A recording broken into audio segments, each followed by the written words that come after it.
Hello guys and welcome back into a new brand video. In today's tutorial, I'm going to show you how to integrate Salesforce with other applications. Make sure to watch the video to the end and follow these steps.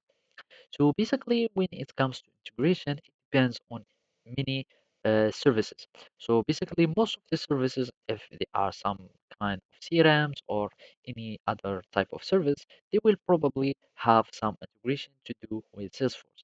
So basically, each service would have something similar to an app store or some integration store or some integration marketplace of their property where you can start in or installing integrations.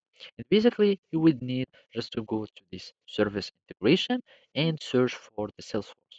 For example, we can go and search for Zapier, and Zapier is an automation flow service or website. And let's just connect to it as an example. And I'm just going to choose my account here and basically, we will need just to search for a flow.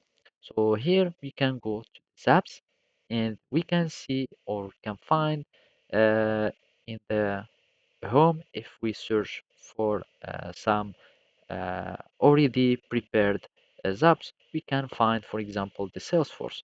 So here, let's just search for Salesforce.